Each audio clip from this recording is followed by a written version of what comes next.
হাসপাতালে চিকিৎসারত BNP chairperson Khaleda জিয়ার অবস্থা অত্যন্ত জটিল। তিনি সংকটময় মুহূর্ত পার করছেন বলে জানিয়েছেন তার চিকিৎসায় গঠিত মেডিকেল বোর্ডের সদস্য ও বিএনপির স্থায়ী কমিটির সদস্য ডক্টর AJM জাহিদ হোসেন। শনিবার দিবাগত রাত 12:30টায় বেগম খালেদা জিয়ার চলমান চিকিৎসা সংক্রান্ত বিষয়ে সাংবাদিকদের জানান চিকিৎসক AJM জাহিদ হোসেন। খালেদা জিয়ার চিকিৎসা প্রসঙ্গে তার চিকিৎসায় গঠিত মেডিকেল বোর্ডের এই সদস্য বলেন, দেশি বিদেশি চিকিৎসকরা বিএনপি চেয়ারপারসনকে চিকিৎসা দিচ্ছেন। তার পুত্রবধূ ডক্টর জুবাইদা রহমান তাতে যুক্ত রয়েছেন। ডক্টর জাহিদ বলেন, এভারকেয়ার হাসপাতালে ভর্তিকৃত রোগী এবং খালেদা জিয়ার চিকিৎসায় যাতে কোনো ধরনের ব্যাঘাত না ঘটে সেজন্য তারেক রহমান সতর্ক থাকতে বলেছেন।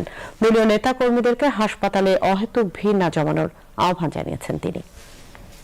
স্বাভাবিকভাবেই ওনার শারীরিক অবস্থার উন্নতি হয়েছে এই কথা বলা যাবে, কিন্তু ওনার অবস্থার অত্যন্ত জটিল এবং একটা উনি একটা সংকটময় মুহূর্ত পার করছেন। যদি আল্লাহ করে উনি চিকিৎসকদের চিকিৎসা প্রচেষ্টা এবং আল্লাহর শেষ মেহেরবানিতে উনি যদি এই সংকটটা উতরে যেতে পারেন আলহামদুলিল্লাহ, তাহলে হয়তো আমরা ভালো কিছু পাবো।